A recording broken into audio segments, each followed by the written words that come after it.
Decentralized finance protocols and stablecoins are quickly becoming the #1 targets for regulators around the world, and that means only the most decentralized and innovative will survive.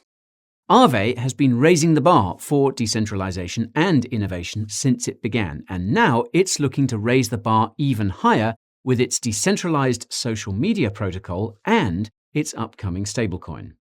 Today, I'm going to briefly explain what Aave is and how it works, bring you up to speed on some of the project's most important updates, and tell you why Aave is on track to become a top 10 cryptocurrency.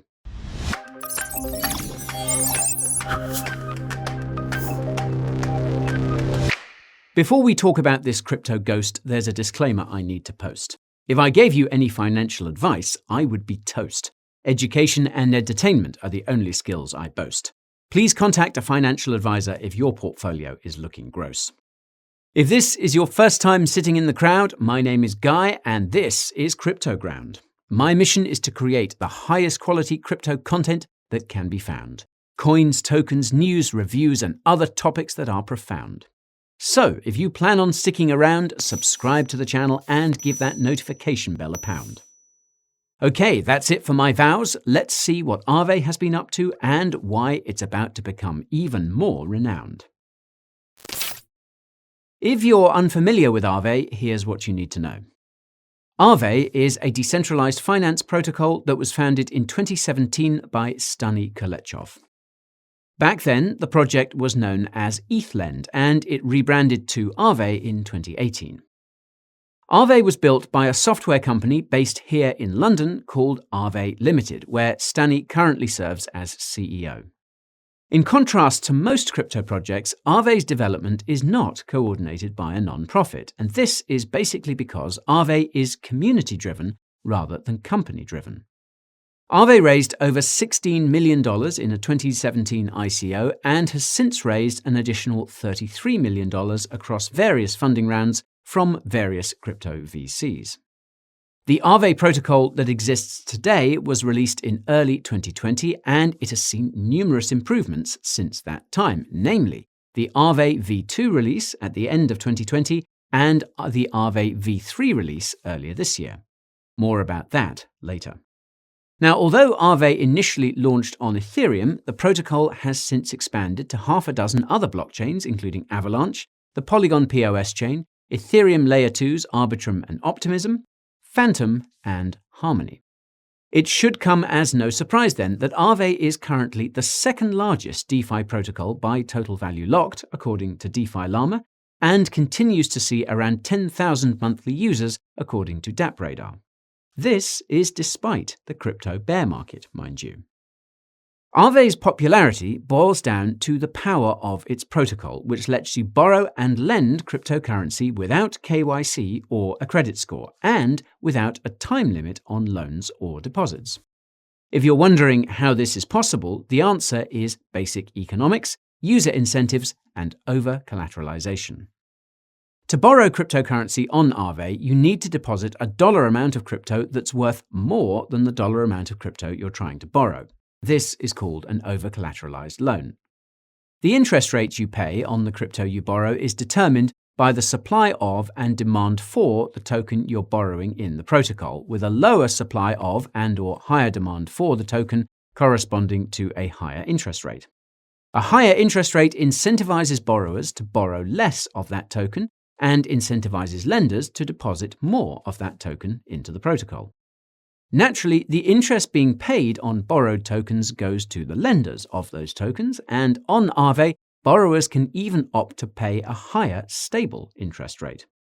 As I mentioned a few moments ago, there's no time limit for loans, but there is a catch.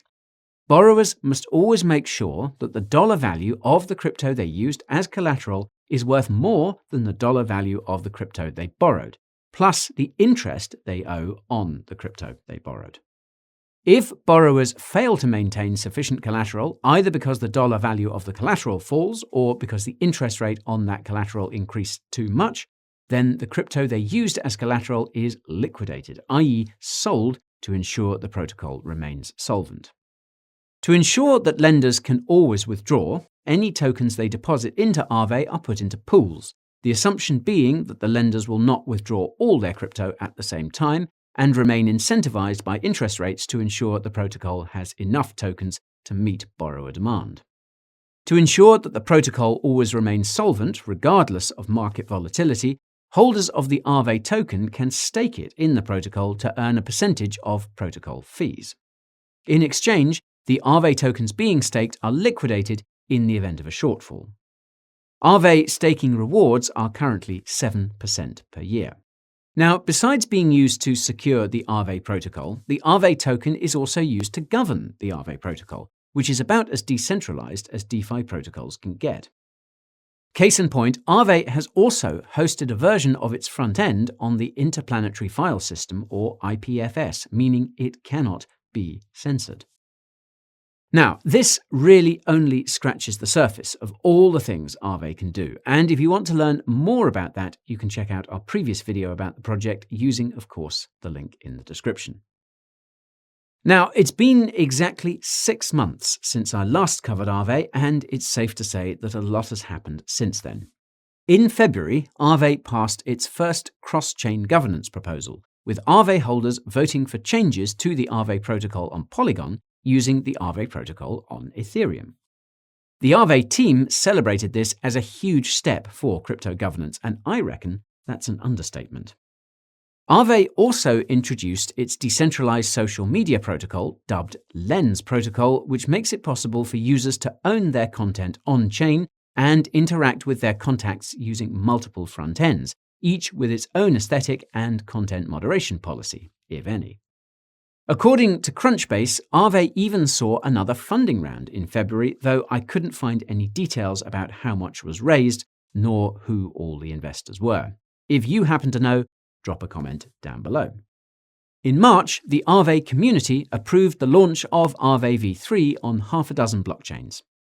Aave v3 introduced the ability to move assets to Aave protocols on other blockchains without a cross-chain bridge, and the ability to borrow up to 95% of the same cryptocurrency being used as collateral. In April, crypto custodian Fireblocks partnered with Fidelity National Information Services, or FIS, to bring DeFi protocols within arm's reach of over 6,400 institutional investors. This is significant because Fireblocks has been working closely with Aave on its Aave Arc platform, which is built for institutions. Aave was also one of the many crypto projects to sign an open letter opposing a proposal from the European Union, which would require crypto holders to provide detailed information to regulators about every single crypto transaction, be it peer-to-peer, peer-to-protocol, or otherwise. Aave founder Stani Kolechov even managed to get banned from Twitter for joking about becoming Twitter's interim CEO after Tesla CEO Elon Musk announced his planned acquisition of the social media platform. Stani was reinstated shortly afterwards, and his first tweet back was almost the exact same joke. In May, Aave officially launched Lens Protocol on Polygon. Unfortunately, Lens Protocol apparently remains limited to signatories of the Lens Open Letter, select developers, and hackathon participants. Even so, multiple front ends have been created, some of which leverage Arweave for their storage. More about Arweave in the description. I digress. In June, JP Morgan announced that it was working on ways to tokenize real-world assets for use in DeFi protocols, though it's likely these assets will be limited to use in permissioned versions of DeFi protocols and not available in the public versions of the DeFi protocols that you and I use. Celsius also started withdrawing hundreds of millions of dollars of Aave tokens shortly after it paused user withdrawals on its platform. Many were worried that Celsius's supposed insolvency could have a negative impact on the Aave protocol, but so far, Celsius has managed to pay down its debts on Aave. Aave was also almost affected by Lido Finance's ST-ETH. This was being used as collateral to borrow more ETH, which would then be deposited into Lido for more ST-ETH, and so on and so forth until ST-ETH deviated from its peg, causing lots of concern for the Aave community. It looks like that got sorted out as well. Given all the concerns around Celsius at the time, MakerDAO decided to block Aave's ability to mint more of MakerDAO's DAI stablecoin, supposedly to prevent any liquidation issues related to Celsius, which had borrowed 100 million DAI using STETH. Now, if all of this wasn't bad enough for Aave, Harmony's Horizon Bridge was hacked for $100 million, something which seems to have affected Aave's V3 deployment on the Harmony blockchain. Luckily, there were only a few $1 million in total value locked there, according to DeFi Llama. Then, earlier this month, crypto privacy project Aztec Network launched the ZK Money Protocol, making it possible to interact with DeFi protocols like Aave in a private way using zero-knowledge proofs. Glad to see that some projects still care about financial privacy. Then, just last week, the Aave team announced that it had tabled a proposal to create a decentralized stablecoin called Go, spelled GHO, which would be minted in much the same way that borrowers currently borrow tokens from Aave, i.e. via over-collateralization. What makes Go different from borrowing another stablecoin from Aave is that the interest rate for minting Go would be set by community governance, and this is mainly because interest payments made by Go minters would go directly to the Aave treasury. What's more is that Aave stakers would have the ability to mint Go at a discounted interest rate as low as 0%, all while continuing to earn interest on the crypto they're using as collateral to mint said Go, which the Aave team hopes will eventually be used for actual payments. The proposal was met with lots of praise from the crypto community, which is impressive given that Terra's collapse was thought to have turned individuals and institutions off the idea of decentralized stablecoins. More about what happened there using the link in the description. Anyhow, as amazing as all Aave's announcements, developments, and partnerships have been, the Aave token continues to take a beating and is down more than 70% since I last covered the project in January. This is for a few reasons. For starters, the crypto market has been getting wrecked by macro factors like energy disruptions caused by the war in Ukraine, supply chain disruptions caused by the pandemic we're still somehow in, and by the relentless rise in interest rates in the United States and elsewhere. Aave's circulating supply has also increased by more than 400,000 over the last 6 months. Assuming an average price of around $100 per Aave, that works out to over $40 million of potential sell pressure, which is a lot for a medium-sized cryptocurrency. It looks like some of this pressure is coming from all the grants Aave has given over the last year, which have totaled more than $3 million, according to the Aave Grants website. To be fair, though, this isn't all that much sell pressure, especially compared to other projects. Even so, it seems most of this sell pressure is in fact coming from Aave's ecosystem reserve, which initially received 3 million of Aave's 16 million supply as part of the Lend token migration in 2020. Today, Aave's ecosystem reserve only holds 1.7 million Aave, according to Etherscan. On the demand side of this economic equation, Etherscan suggests that the number of Aave token holders continues to rise, and I suspect this is because the Aave token sticker price has declined significantly, which has made it more appealing to investors who don't pay attention to market cap. On that note, I couldn't help but notice the comments during the last video arguing that Aave was not undervalued because its sticker price was high, when Aave was, and arguably still is, undervalued, as its market cap is 4 times smaller than the total value locked in the Aave protocol. Always remember that it's the market cap that matters, not the price tag. Now, the counter-argument to this is that inexperienced retail investors only pay attention to sticker price, but these days there aren't very many retail investors around, so that doesn't really matter. What does matter, however, is the relative lack of demand drivers for the Aave token.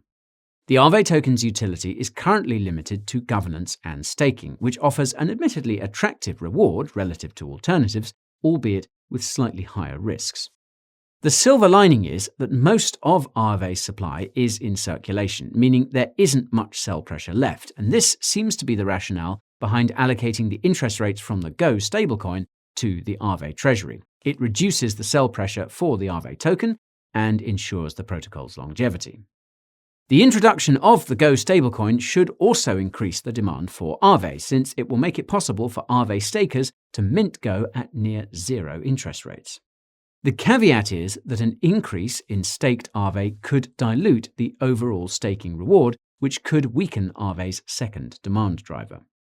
The harsh reality is that Aave's future improvements to demand won't do much to change the fact that we're currently in a crypto bear market, but it will help the Aave token rise to astronomical heights when the next bull market comes around, especially if the Go stablecoin gains serious adoption. If you want to find out when the crypto bear market will end, look no further than the link in the description. Anywho, whether Aave rises to astronomical heights in the future ultimately depends on the project's upcoming milestones. While Aave doesn't technically have a roadmap for Aave's ecosystem can be found on the Newt website. For context, Newt is the quote experiments arm of Aave, and its explicit goal is to create crypto innovations at breakneck speed. I'll leave a link to the website in the description. As you can see, the Newt team is working on a decentralized meme generator for Lens protocol, working on unspecified improvements to Aave, working on a new NFT game, and working on a ticket mechanism that uses zero-knowledge proofs.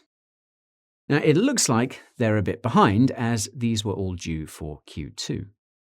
The Newt team is also working on improving a decentralized application called Aave Market, which makes it possible to sell your time as NFTs, a freelance services marketplace, if you will.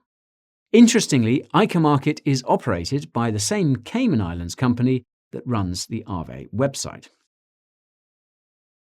Now, the remaining milestones on the Newt roadmap are currently on hold, and they include debt-bearing flash loans, another NFT game, flash loans that are optimized for gas fees, and rebasing NFTs. If you watched our previous Aave update, you'll know the team is working on a mobile wallet as well. Now, additional Aave milestones can be found in presentations by and interviews with Aave founder Stani Kolechov. In a January presentation, Stani stated that Aave will probably not be expanding to blockchains that don't use Ethereum's virtual machine for smart contracts, simply because it's way too complicated to do and not an effective use of the team's time and money. In a March interview, Stani mentioned that there's a, quote, long list of optimizations for Aave in the works, which are centered around gas optimization, expanding to more Ethereum layer 2s, and improving user experience. Stani and the Aave team also seem to be focused on developing the Lens protocol, and Stani's recent tweets and interviews suggest he's been especially focused on Aave's decentralized social media platform, even though there are a few important Aave milestones that have yet to be met. This brings me to the concerns I have about Aave, and my first concern relates to its development. It's clear that Aave has lots of projects on the go, and even more ideas waiting to be turned into projects. The thing is that it's possible, if not likely, that these side quests are taking resources, be they financial or physical, away from the development of the Aave protocol itself. Don't get me wrong, what Aave is doing with Lens protocol is absolutely incredible and extremely important, but there's only so many things a single team can do well, much less a single person. This presents a risk because the Aave protocol literally has billions of dollars in total value locked. To my knowledge, Aave hasn't been hacked or exploited in the way that many other DeFi protocols have, but if the time and attention of the Aave team and community are split among other projects, it increases the risks that a hack or exploit could happen, especially as new features are rolled out. This ties into the second concern I have about Aave, and that's regulation. As I mentioned at the very beginning of the video, decentralized finance protocols and stablecoins have become the number one targets for regulators around the world, especially decentralized stablecoins because of terror. Aave's plans to launch a decentralized stablecoin of its own could attract the attention of regulators around the world, especially since Aave is already one of the biggest DeFi protocols. To make things worse, the proposal for the Go stablecoin was tabled by the Aave team. Now, if you've watched any of our videos about the Financial Action Task Force, or FATF, you'll know that it's calling on regulators to go after the developers of DeFi protocols and crypto projects when they play a significant role in them. If it turns out that the Aave team has significant voting power on Aave, this could make them an easy target. Luckily, it seems that Stani is in the clear because last I checked, he only holds 20 Aave, and that's probably because he's hyper-aware of the regulations around what Aave is doing. Even so, I know for a fact that regulators will try everything they can to take down Aave stablecoin if it becomes successful. This relates to my final concern, and that's competition. As I also mentioned at the very beginning of the video, Aave has been constantly raising the bar for decentralization and innovation. However, it is now expanding to compete in multiple niches, which could make it less effective in all of them. Aave's allegiance to Ethereum's ecosystem could also be an Achilles heel in this regard. After all, the future of finance is multi-chain, and that means that Aave needs to be willing and able to expand to non-EVM chains, which I'm sure will happen eventually. So, all in all, despite these concerns, Aave has serious potential and is easily the most promising crypto project in the DeFi niche. If and when the price is right, I will be adding Aave to my portfolio, and you can find out how my portfolio performed last year using the link in the description. And that is all for today's Aave update. So if you enjoyed it, smash that like button to let me know. Don't forget to subscribe to the channel and ping that notification bell too, because you definitely don't want to miss the next video. In the meantime, you can check out Coin Bureau clips for emergency market updates and behind-the-scenes outtakes, and tune in to the Coin Bureau podcast for crypto rants and rabbit holes that will make your mouth gape. I'm also active on Twitter, TikTok, and Instagram, and tell you what I'm seeing in the crypto markets on Telegram. If you want to find out what cryptos I currently hold as part of my portfolio, my weekly newsletter is where you should go. If you've done all of the above, then there's just one more step to becoming a true fan of the Coin Bureau, and that's to head on over to our merch store and get something that will suit you and help support the work we do. You can find your way to all of these resources using the links down below. So, thank you all so much for watching, and I will see you next time. Till then, stay cool, stay safe, and stay crypto.